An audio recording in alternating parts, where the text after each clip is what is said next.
You don't think you have mice? There's mice out here, especially on the side that faces the forest right beside me here. If you don't think you have mice, this is a great time of the year to prove it. In the mornings when you wake up after a fresh snowfall, when you grab your coffee, look out the window and you'll see all the little tracks in the fresh fallen snow. Go outside, take a walk around the cabin, and you'll see primarily where all the traffic areas are. It's the best time of the year to see them because they leave a little footprint. What's a little bit troubling or disturbing is if you follow the prints, you quite often will find they go right up to the side of the parchment on the side of your foundation, and then they stop. There's no prints coming back, no prints going the other way. You know what's happening. GP, are you still using that mouse trap you showed us a few years ago? Is it still working? Over the last month and a half now, I've had a significant number of questions from you good folks in the community asking me about the A24 Good Nature mouse trap that I showed you now 4 years ago. In fact, 4 years ago this month. Your questions are all surrounding the same thing. Do you still use it? Does it still work? Short answer, absolutely I am, and yes, works just as good as the day I installed it. I'm going to take some time today though, and I'm going to tell you a story. Fill in the blanks because we've got a lot of new subscribers on the channel over the last 4 years and a lot of folks that are new or have just built homes or retirement homes, either in a forested setting like I have here or on a rural piece of property.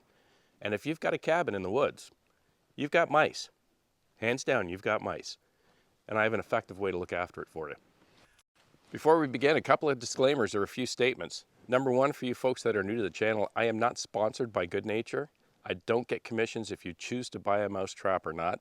Totally inconsequential to me and totally up to you.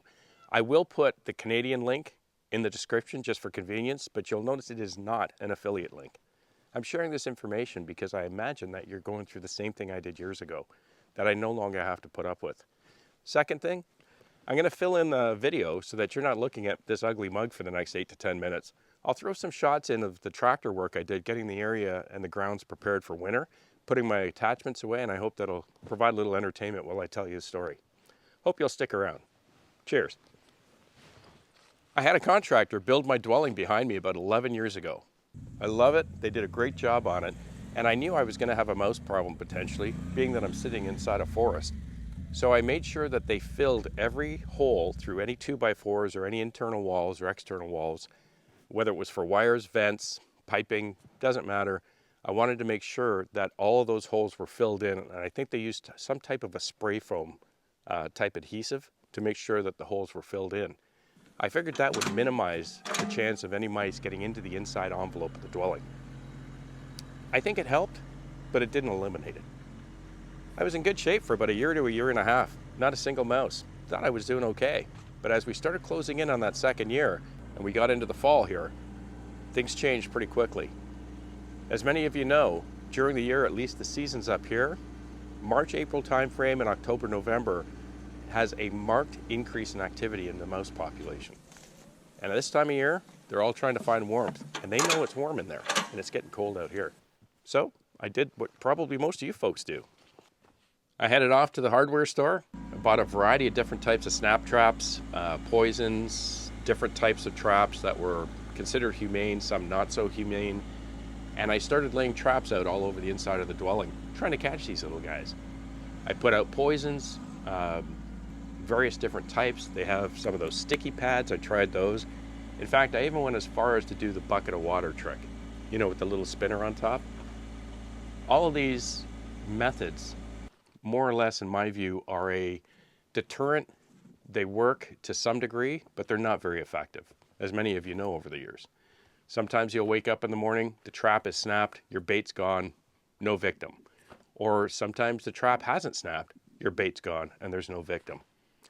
One of the other challenges with snap traps and or poisons, if you've got pets or you've got small infants, you can't leave snap traps laying around the baseboard while you're there at the cabin or the cottage. So now you're in a position where you get to the cottage, you're the first one in the door, you run around, you pick up all the snap traps before you let the dogs or the cats in, or your kids. While you're at the cottage or at your cabin, you can't put them out. So you've got mice running around and no way to manage them. Once you're finished up and you're heading back to the city or wherever it is you live permanently, you're the last one out of the cabin because you're putting all the traps back out until the next time you come up. And after you're gone, any victims in the trap are going to be slowly decaying over however many weeks it is before you come back again. Not the most ideal solution in my mind. The bucket of water, kind of a miserable way of doing it. Plus the cleanup is pretty damn messy, especially if you've got a cabin or a vacation home and you come up every couple of weeks. It's not a pretty sight, and it's a little disgusting to have to clean out. The poisons also have a bit of a big drawback. They work slowly, and at whatever point the mouse finally expires, it's quite often inside the walls or the floors of your house.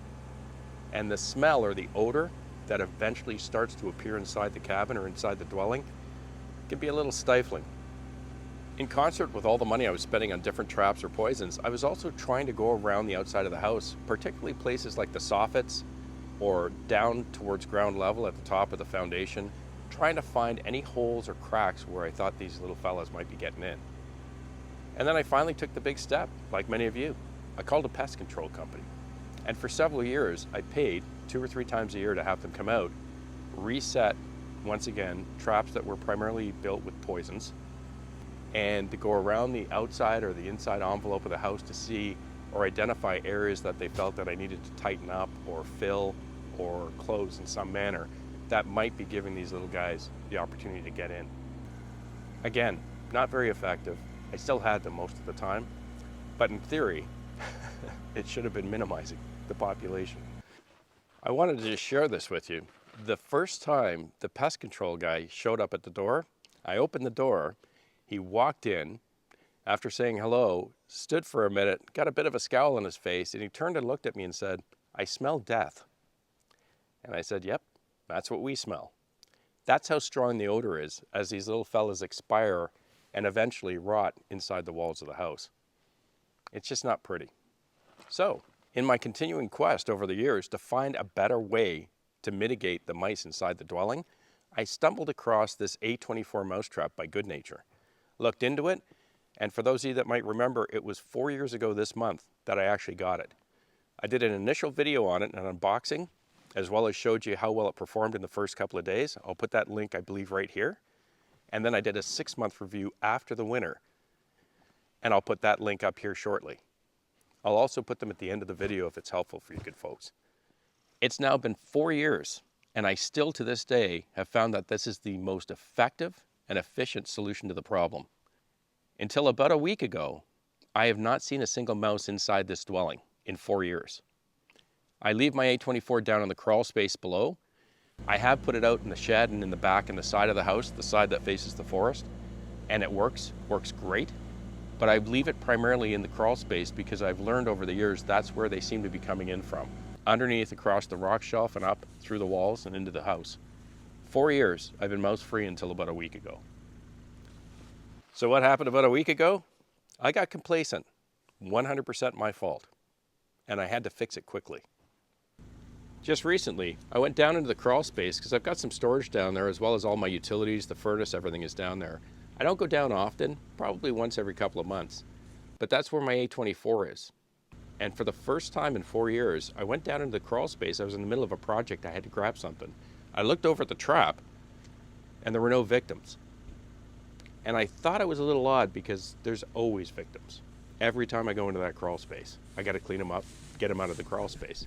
I didn't have time to dwell on it, got back out of the crawl space, thought about it, and I was thinking to myself, when was the last time I maintained the trap or I checked the trap? The trap operates primarily with a CO2 cartridge. That's what triggers the ram. It also requires what they call chocolate lure. This is what draws them in. And so every few weeks or every month, you should go down, you squeeze the little bottle, make sure that there's lots of chocolate lure there and that it's fresh, or at least it's liquid form. And you want to make sure that your CO2 cartridge still has pressure in it. I kind of forgot about it. A couple of days later, don't I wake up to mice in the house? That quickly. I realized that it had been pretty much a year since I checked the CO2 cartridge or I checked the lure. And I believe they recommend that you replace both every 6 months or so to keep the lure fresh and to make sure you've got a good charge in your CO2 cartridge. It's just one of those things. You get used to it always doing its job. You kind of forget to do your little bit of maintenance. It only takes a few minutes. But you want to make sure that you've got lure and it's reasonably fresh, and you want to make sure the CO2 cartridge is charged. Otherwise, the trap can't work. And that's exactly what happened to me.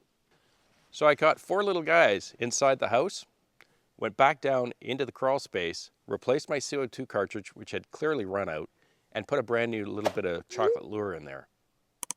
That was almost a week ago. I have not seen a single mouse since. So GP, do you still use that trap and does it still work? You bet I do. And it's the only thing I need to use.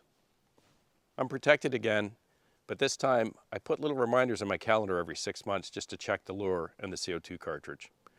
If you are interested in purchasing one, I'd highly recommend you spend that little extra money and get the counter. They have a little counter that sits on top of the CO2 cartridge.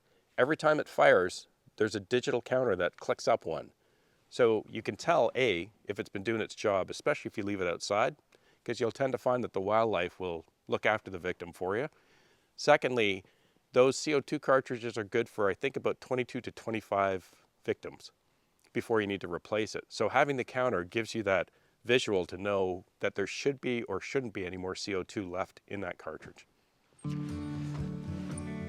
So hey, I hope that's answered the question. Probably a longer story than a lot of you wanted, but hopefully there's a lesson in there for you folks that do have an A24. Don't forget to check the lure and the CO2.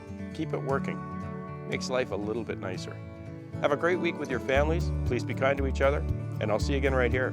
I'm Gord Potter, and you've been watching GP Outdoors. Cheers.